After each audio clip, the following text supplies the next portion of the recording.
For the third straight year, Landon Collins and Brandon Jacobs are hosting a celebrity softball game in Pomona, New York next Saturday.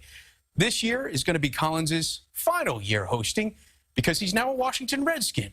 As for Jacobs, he joined me in studio yesterday, and our conversation started with him explaining why this event has become so popular. I like the softball game because, there's a couple of different reasons, and dealing with the fans is one of the reasons. I mean, I love the New York fans. I love the New York Giants fans. Let's get that squared away.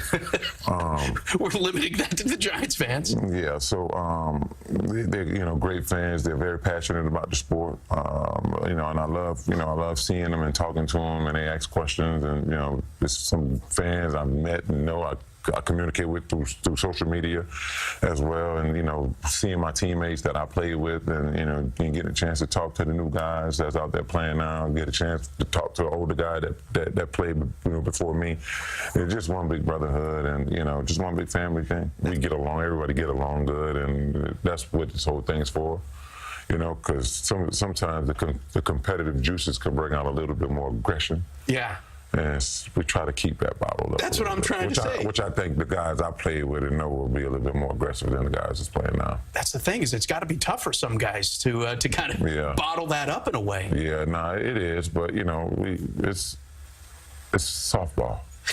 Or kickball, or dodgeball. Now dodgeball was probably the highlight of the whole event last year. A lot of guys played it. A lot of guys wanted more and more rounds, Hey, let's do it again.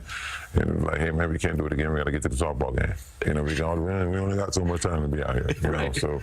Well, now Landon Collins no longer a Giant, but he is going to be helping to sponsor this event as well. He's going to be there. Do you think he's going to have a big target on his chest when you guys are playing softball, or I should say dodgeball? That'd be have a big target on his chest. Maybe he will. A lot of the guys now are made a little different. Yeah. The guys who's playing ball now are made a little different. There's no way with my group playing from 2005 to 2013, guys I played with, I say 2005 to 2011. 11, right. Guys I played with, there would be no way we would be as welcoming to someone. Oh, is that right? Hell no. Why is that? It just wouldn't be. It just wouldn't. It just wouldn't be.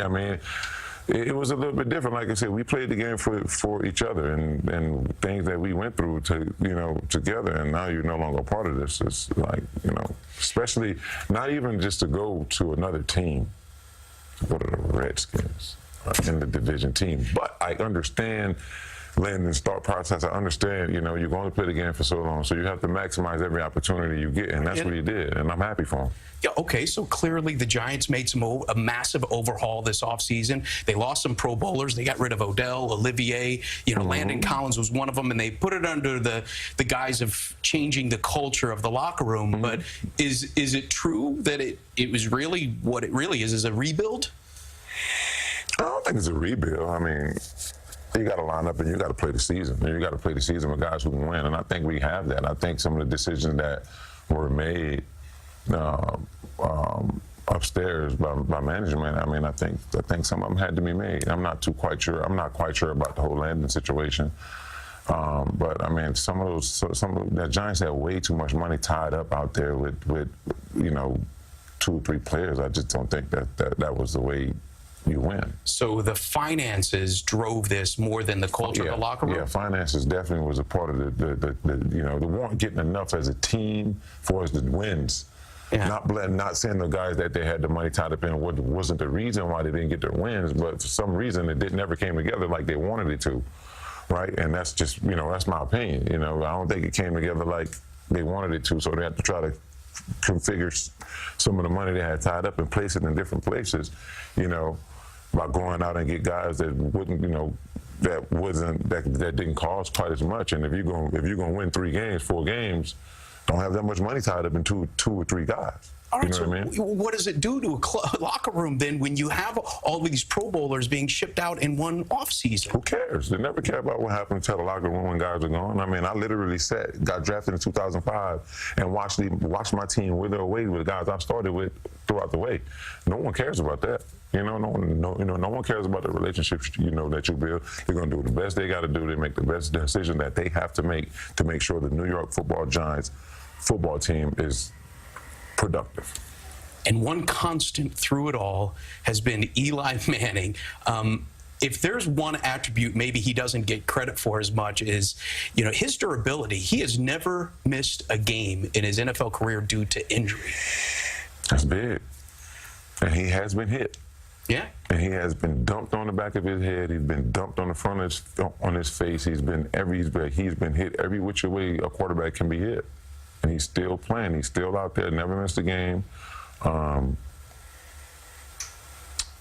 whole starting thing, the one game he didn't start, which was the biggest bonehead decision I've ever seen someone make, right, regardless of who made it. The locker room was lost at that point, right? Eli Manning can play this game probably another 3 years. Should he do it in another 3 years? I have no idea. You got a young guy coming up under him who's basically him, just younger. I'm not sure. I talked to Eli during the course of the Super Bowl and asked him what he was doing. He said, "I'm playing. Yeah, I'm gonna play. I'm gonna play till I can't play anymore."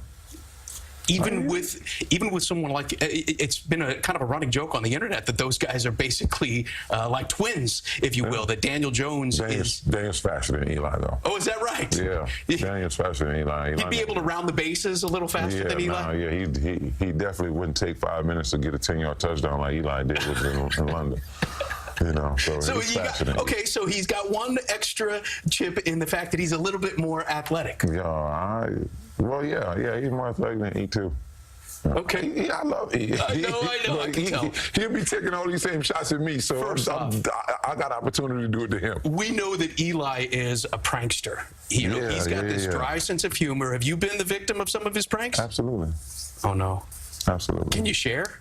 He put ice out on my deodorant. On your deodorant? Mm-hmm. What was the result of that? How did that come about? I don't know what made him do it, but he did it. And you knew it was him? Did he leave a note? Did he tell you it was him? No one else does that type of stuff. He take people's phone and put it on Spanish, put it on all these different languages. He's kind of a quiet individual. Mm-hmm. Was there an event that happened that helped Eli win over you and the rest of your teammates? No. No? No event happened. When you buy in, you buy in. When did you buy in with him? 2005, April 22nd. Right from the start. I didn't get with the 108th pick, the New York Giants select. I didn't get that, but when they called my phone, that's when I bought in with him. That was it, right from the beginning. Yeah. It helped me a whole lot too because we came from a similar background. Not morally, should I say, but both from Louisiana, both were familiar with each other's high schools, kept up with each other through school, he being a top recruit, me being a top recruit. So, I mean, it kind of started off right. So, I couldn't go play with a better quarterback when at that time in my career. Well, we can't wait to see you out there at the celebrity softball game. The Landon Collins celebrity softball game is in Pomona, New York, next Saturday. Proceeds benefiting St. Christopher's, Inc. Brandon, thank you for coming on the show once again, man. I really appreciate it. Thank you for having me. Had a great time. I'm actually trying to get into this business myself. All right. Well, you're welcome. I look great on TV. You do. That's why I keep looking and I look at Grant's head and look and say, man, I'm pretty awesome. You're really styling now. Just imagine if you put a suit and a tie on, then it's all over. I've got no job left. As long as I can wear some Vapor Max with my suit, it'll be good. All right. That would be a new thing. Brandon, thanks again.